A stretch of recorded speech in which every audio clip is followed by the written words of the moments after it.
Bonjour à tous. En 2022, la hausse des prix devrait être d'environ 6% en France et 9 à 10% dans la zone euro. On n'avait pas connu une telle hausse des prix en France depuis les années 1980. Mais d'où vient cette hausse des prix? Une première explication tient au déséquilibre entre d'une part l'offre et d'autre part la demande. Pour bien comprendre, plaçons-nous du côté de l'offre, c'est-à-dire des entreprises ou des pouvoirs publics qui produisent des biens et des services. Lorsque les producteurs font face à une augmentation de la demande, ils ont deux possibilités. Soit ils y répondent favorablement en augmentant leur niveau de production, soit ils sont coincés. Dans le premier cas, l'offre s'ajuste à la demande et il n'y a pas d'augmentation des prix, il n'y a pas d'inflation. Dans le second cas, en revanche, l'offre est insuffisante par rapport à la demande. Et les prix montent. Donc, il y a une situation d'inflation. C'est ce qui s'est passé avec la Covid-19. Au cours des années 2020-2021, l'activité économique mondiale a fortement ralenti. Des entreprises ont gelé leurs dépenses d'investissement et les ménages leurs dépenses de consommation.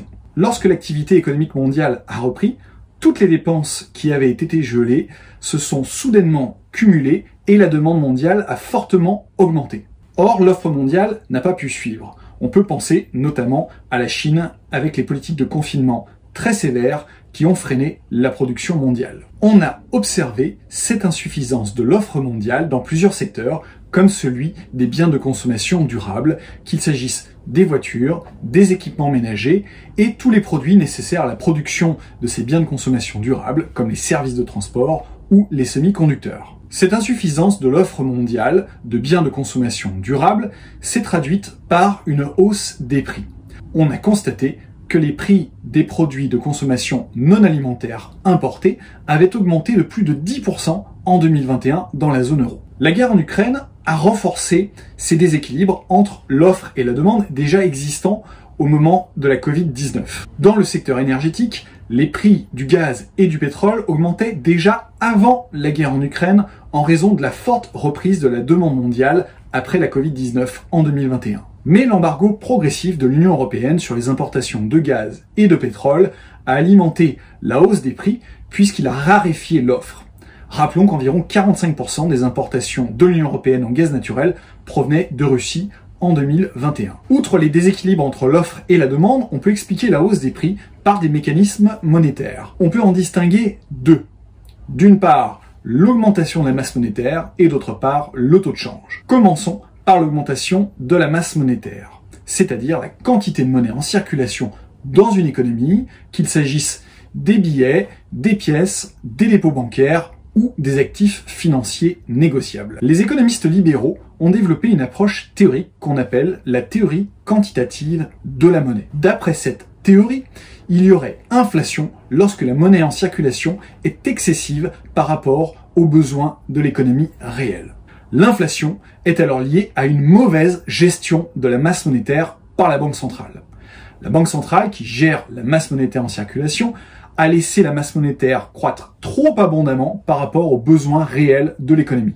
À la lecture de cette théorie quantitative de la monnaie, on serait tenté de pointer du doigt l'effet inflationniste des politiques monétaires expansionnistes menées depuis 2008 avec des taux directeurs très bas dans la zone euro aux États-Unis qui ont abaissé le coût de l'argent et augmenté très fortement la masse monétaire en circulation. Toutefois, le lien ne semble pas se vérifier à court terme ou à moyen terme si on se fie aux études économiques récentes.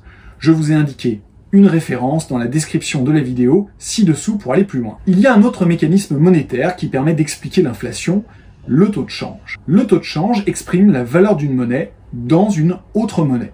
Il existe par exemple un taux de change euro-dollar. Avec 1 euro, on peut calculer quelle quantité de dollars on peut obtenir. Or, on observe actuellement une dépréciation de l'euro par rapport au dollar.